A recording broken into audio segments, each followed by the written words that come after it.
The sun is God. It hadn't occurred to me to make a film about Turner until just after we finished Topsy Turvy. I read the biography and I suddenly started to think the painting, the work, is of course cinematic, and the tension between the work and this extraordinarily complex, curmudgeonly, convoluted character. A character who absolutely qualifies for being the main character in a Mike Leigh film seemed suddenly to be a very natural idea. And so for the last 15 years or so we've been battling to get this film made. We've wanted to make a film about the life of J.M.W. Turner for a long time. And then by the time we went to Cannes with another year, we decided to announce that we were actually going to go ahead and try to make it and raise the funds for the film. It's not a film about a portrait painter or somebody who's into still lifes. It's absolutely widescreen, epic feel to his work, which initially bowled me over in terms of what we could do. Cut. Got there.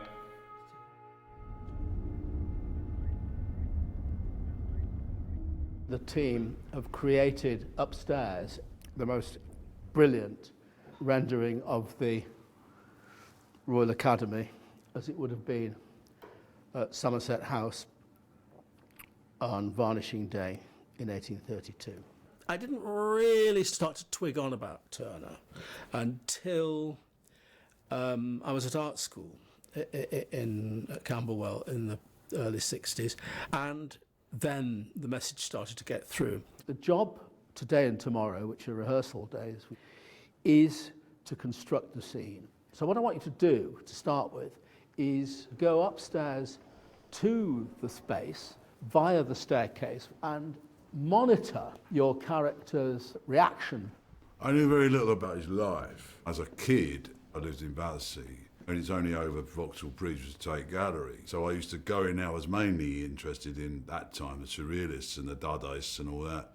But then I started to wander in a bit, and then I saw these amazing paintings, and I thought, well, these have got to be Impressionists, you know, these have got to be French or Belgian or something, and they've got to be from the late 19th century. Then I looked, and I thought, my God, this is Turner, you know, look at this stuff. I remember it kind of blowing me away a bit. I'd be about 16, and so I knew that much, but I knew very little about his actual life, his personality, the complexity of the man. Turner was very hard-working, serious, committed artist on a long and complex journey. I mean, he did not let up. In the Tate Britain alone, there are 20,000 pieces of work by Turner, yes. I mean, that includes all kinds of drawings and sketches, things, but that's the Turner legacy. Turner's very much a man of his training. He's a Georgian, and he's often described as being a Victorian, but he's not. He's very much a Georgian artist. And this is the period where landscape painting, what we now call romantic landscape painting, is really starting to occur in the late 18th, early 19th century, where because of the significant wars in Europe, you're getting more people travelling around Britain itself and discovering their own country rather than travelling abroad on the grand tour to Italy and Paris and all that kind of thing. So you get an increase of interest in the idea of the British landscape and the sort of the sublime nature of the mountains and the seas and the coasts of Great Britain, and trying to set it down onto oil on canvas. And that's the romantic landscape period, and Turner's very much part of that. So we came in several times, looked at it, didn't say anything to the country. And then just went like that. Walked away. I must have read 20, 30 books, you know, and most of the extant biographies, and read around him and have to see what he was influenced by and all that. And then as you brought, you know, the artistic side with the personal side together, and then whilst you're bringing up these characters, it's like a sort of, like an organic chemistry set, putting in all the ingredients to come up with this kind of completely unique character that we felt represented what material we knew about him. But in the end, it was my job and Mike's job and I together to work out his psychological makeup, which was very, very interesting. And you based that on, obviously, the experiences in his life, such as his mother that was insane. That bitch. Which I've always said in interviews, she is one of the leading characters that's not in the film because of massive, massive influence on the way he turned out, which also informed and created the closeness between him and his dad. My little lad. Turner's father was a successful businessman as a barber and a wig maker, although his wig-making career was in decline by the end of the 18th century, and he was only too happy to become his son's factotum. We rehearsed for 4 months building the emotional relationship between my character and young Billy. I remember the first improvisation very well because Tim, although we were in character dressed in clothes that weren't our own, that were roughly period,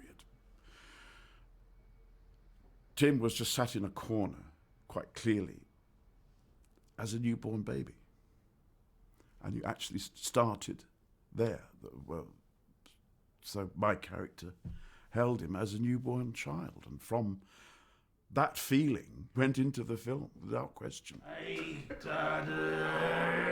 It's like detective work. You start working from birth and you piece this all together as the framework of how this character is a human being. The film looks at the last 26 years of his life. In that second period, you get his relationship with the Margate landlady, Mrs. Booth, and that's important. A dirty yellow mess. You get the way in which his work becomes more and more, for want of the right word, esoteric and difficult for people to understand. So that happens in that period. But also, the earlier part of his life, I didn't think would be that interesting, really. I think you drop anchor with him at this middle-aged stage, and his father dies. That really dictates the natural structure. This chamber is available. I hope you're enjoying your supper. Oh, good. Some folk do find Shackles too salty for their taste. It can never be too salty for me, madam. Mrs. Booth, there's not very much known about her other than the fact she was his Margate landlady. She had been married twice before she met Turner. I think, from my point of view, depicting her, she pitied him on some level, that he, this driven artist, and I think she wasn't stupid, Mrs. Booth. I think she understood that this was a great artist and that it was somehow her job in this phase of her life to look after him. There are descriptions during the time he was with her. He was much cleaner. You know, she would give him a clean, fresh shirt and polished boots, and I just chose to depict her as someone who was very happy to look after him. He was a terrible man of secrecy. Nobody knew about his private life. And some of his friends, used to follow him in a cab, but he'd always get out 4 streets later and go through the back way to go wherever he was going. So he was terribly enigmatic in that way about his private life. And it wasn't until he died that they found out that he'd been living with this quite simple seaside landlady from Margate. Been living with her for the last 10 years in Chelsea under the name of Booth, Mr. Booth. He became known as Admiral Booth or Puggy Booth by the locals because of his umbrella and his gait. But he lived a sort of double life, you know. He was having to spend a lot of his life with people of a completely different class. And it must have been a great, sort of very relaxing thing to come home to someone of his class, which she was, even though a different world, you know, in the same way that he came home to his father. You know, these were London working class people. His father had come from the West Country, but they had that in common. So I think even though he was a great artist, he was a very not terribly clean, robust, sex-loving, booze-loving person that she could recognise as one of her own. Now, if you are comfortable, madam, sir, we may proceed. There is in the film a sexual relationship between Turner and Hannah Danby, which is an invention. but it seemed very natural and organic, and we didn't force that. We explored it, and it seemed to come very naturally and make sense. So that's in the film, but that's not based on any historical evidence. She went to work for him when she was 23. She'd known him for a long time because she was the niece of Sarah Danby, which was Turner's first mistress. And then she sort of got moved from pillar to post and eventually went to be his housekeeper when she was 23. And then stayed with him for 40 years and outlived him by just 1 year. The main reports that you read from people of the time were that there was a strange, pitiful woman who opened the door, sometimes swathed in rags, and people didn't know whether to feel sorry for her or feel alarmed and scared, but there was definitely pity there because she was disfigured. So that we do know, and I got hold of her will. So I found out that what she was left by Turner, which was considerable amount of money, plus nothing was allowed to happen to the house till she died. So he kind of looked after it until her death.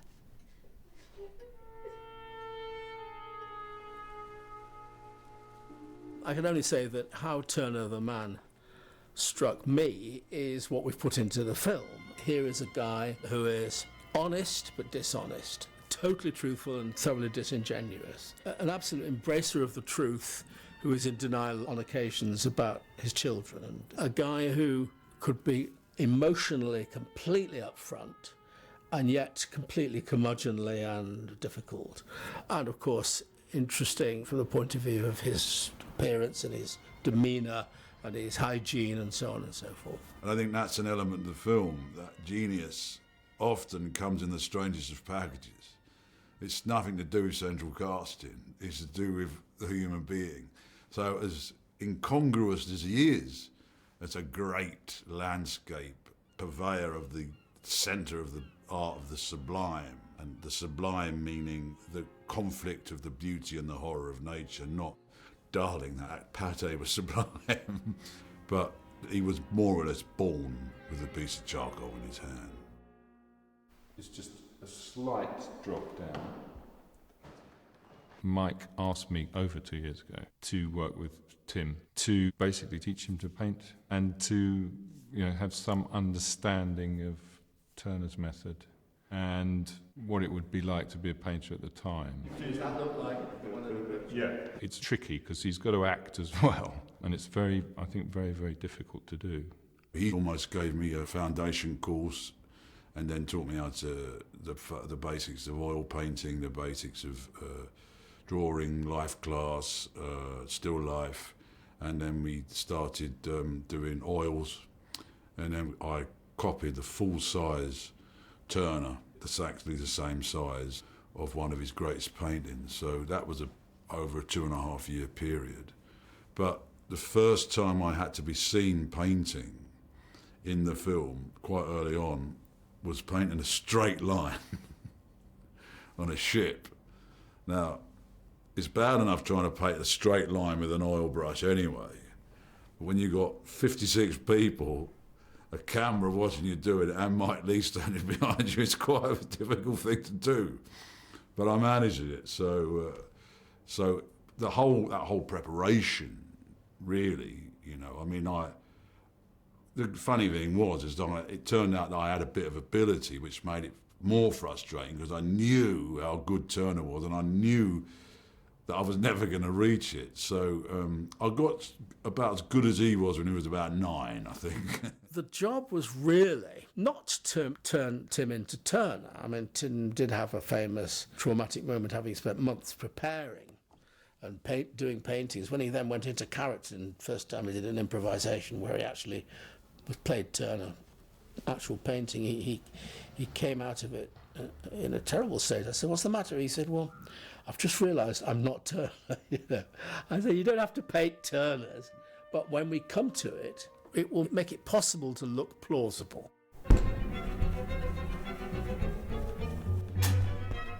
My name's Charlie Kolb, and I'm painting the unfinished Turner paintings where Timothy Spall is working up the paintings, and we see him kind of at work on these unfinished paintings. The brushes, he tended to use squirrel tail And then for his oil paintings, he often used hog hair, which is quite rough, so you can get quite sort of scratchy kind of marks with. A lot of the colours you can buy in tubes, and it's easier obviously if it's already made up, but there are some colours, so for instance green earth, it's never quite got the same quality to using the pigment. Green earth always requires quite a lot of oil. How do you think Turner would have done it? Well, I mean, he had his dad who famously prepared his canvases and his paints and as a sort of studio assistant. So this is the Muller. Because this is an earth pigment, the particle sizes are quite big, so you can actually hear the kind of grittiness of the paint, and you start to get a feel for the different qualities of the pigments. You can prepare as much as possible and be using the right pigments and the right materials, and the right kinds of brushes and palette knives and so on. But once you're painting, it becomes more about intuition, what kind of feels right. We'd say, okay, for this particular painting, we want it hardly started, half finished, nearly finished. But any time in the film you see a completely finished painting, then it's an actual reproduction of the painting. As much as he was a renegade, he absolutely adored the Royal Academy and felt very proud to be a part of it. But I think it is quite a special moment in the film because all of a sudden it just goes bang and opens up and you see the trade. You see it's a bit like a car showroom, you know, all this stuff you see. And when we all saw the set, you know, it was like, oh, wow. Susie, the production designer, did an astounding job. That was the biggie. When that came up, Mike said, okay, I think we're going to be doing something at the Royal Academy. So luckily, we found the catalogue for 1832.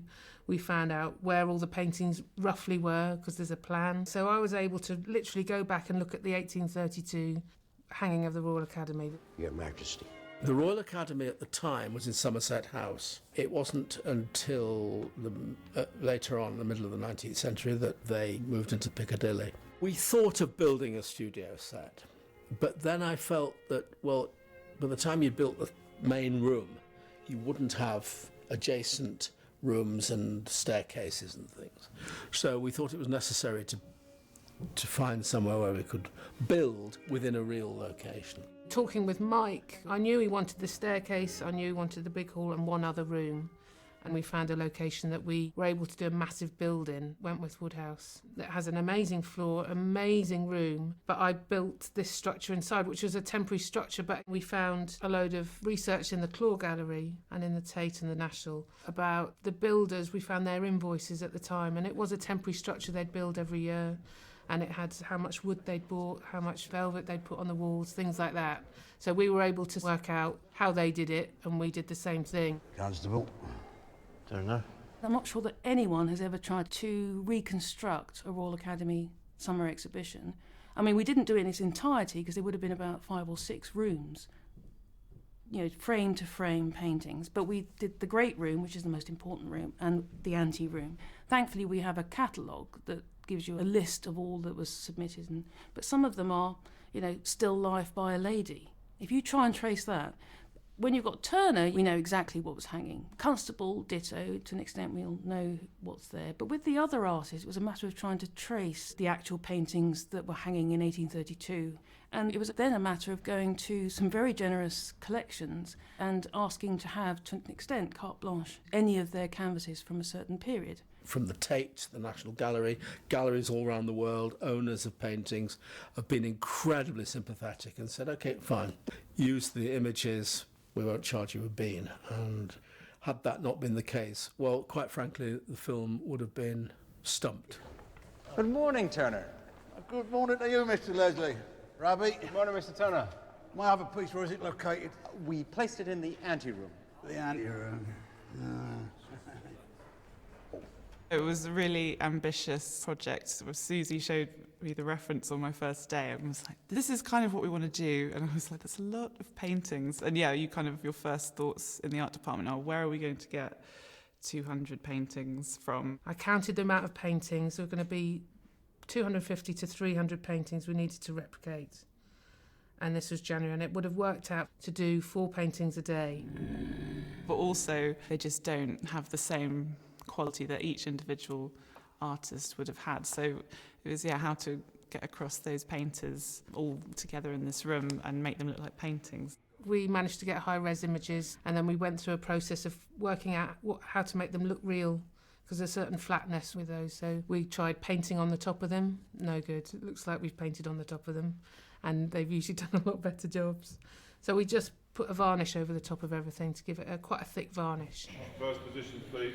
That set was an inspiration for the scene when he goes around telling everybody what to do, and then you realise, of course, that this man is not only is he this rough character, he's also like the daddy of the Academy, you know. They all have a slight wariness of him, but they all know he's brilliant and they all listen to him, and that's what exactly he used to do. The Royal Academy was so important to Turner. He was an Academy man. In many ways, he was an establishment man, because, you couldn't get more establishment than the Royal Academy, and he loved the Academy, loved everything it represented, loved the bonhomie aspects of it as well. So he couldn't not do something at the Royal Academy. And if you're going to do the Royal Academy, the great set piece would be his fabled Varnishing Day antics, where he was trying to upstage his other artists. He's ruined a masterpiece. Why on earth would he go and do that? He's been here and fired a gun. Oh, no. Varnishing Days were huge events, and artists used to come in once their picture was in place, sometimes practically paint the picture in situ. And the competition going on either side of them, his picture's bigger than mine, he's got more colour in his, I'll put more colour in mine. It was incredible rivalry went on there. And the actual term of varnishing, really, there was a bit of varnishing went on, but it mostly was to do with touching up their paintings, repainting sometimes. And Turner was vicious at that. It's a boy.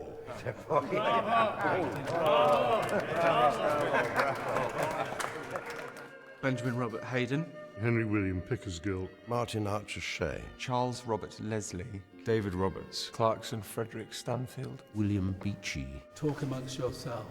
There are a great ensemble of people who really got down to being those artists. And each one of those actors studied the actual real painter that he was working on. None of those characters are invented. They're all actual real painters that existed. He was mainly a portrait painter. He's the only one of the members of the Academy who lives long enough to see the Academy move into its present home at Burlington House. He was the president of the Royal Academy during this period of the film. He didn't frighten the horses, but he did very, very substantially beautiful work. He exhibited his first painting in 1824 at the Royal Academy and then just sort of climbed his way up. He started off as a sailor and then found his way into the theatres as a scene painter. Dickens said he painted the worst painting in British history. Should have been a writer. And that's the truth. He should have been a writer. He would have been a lot happier, more successful. Your painting, sir, is hanging next door to that of Mr. Turner. It is in fine company. This is treachery, no more than and do not talk to me of Turner's work. Looks as if they were painted by somebody born without hands. Behold! Oh, my goodness me! At Turner's house at Queen Anne Street, he built a gallery on the side to exhibit his paintings and for buyers to come and view them. So we took over a house in Woolwich, which was empty. It was owned by a developer. And we had the exact plans of Turner's gallery, and we built a version of the side of that house. Oh my, these are breathtaking, are they not? We knew that house existed back in the day on the corner of Harley Street and Queen Anne Street. And Turner wrote an awful lot about that particular house because he sort of designed it a bit, and he was the first one to have his own gallery and all these sort of things. So in a lot of Turner's sketchbooks, there's loads of little drawings of how he wanted things. So we knew sort of vaguely the style, and there was one photograph of the outside of it as well. And we found this one place in Woolwich. It was on its own, in its own private grounds, but in the middle of Woolwich, so there's tower blocks around it. So the exterior is not brilliant, but when we found that, we just thought this is possibly going to be good for us. I mean, it was covered in dodgy wallpaper and what have you, but we just completely gutted it and got it as far back as we could to original. When we arrived, it was all these sort of magnolia colours, and we're starting to paint all the woodwork and sort of turn it turn it over to the 18th century again. I'll show you into the studio.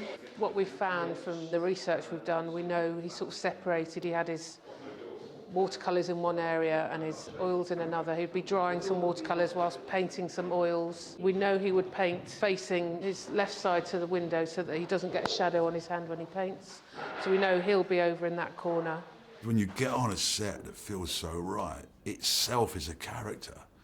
And because you've got to come on that set and make those scenes, that is so important that they are right. It just looked amazing, but it was scary. It was a really scary house, particularly the kitchen, in which my character dawdled around in quite a lot, and Hannah's bedroom was down there as well. And I'm not a person who gets spooked, but really, seriously, the kitchen was eerie, which was great because it fueled the work that I'd been doing anyway.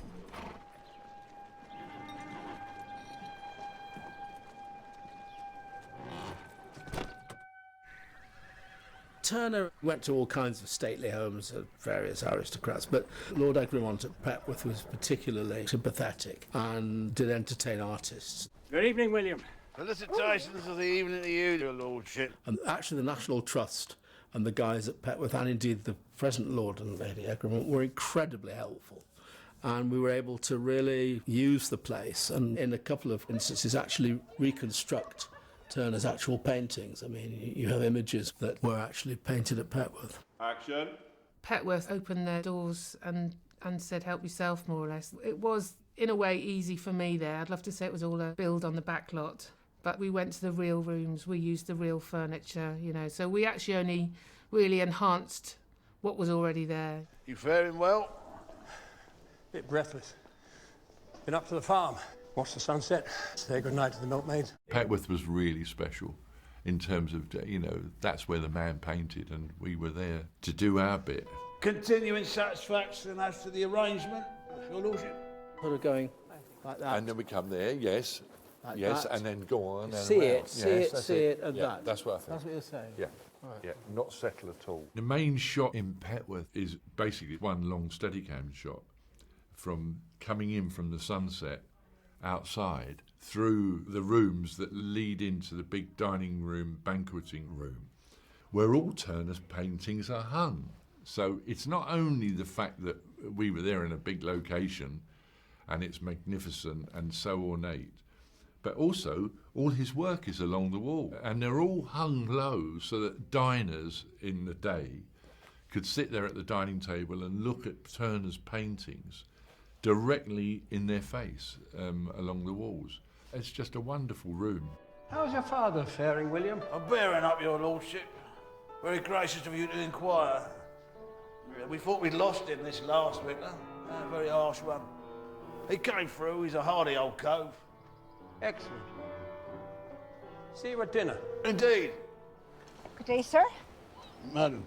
You'll be seeking lodgings. Indeed. I don't know, Mr. Duckworth. Mallard.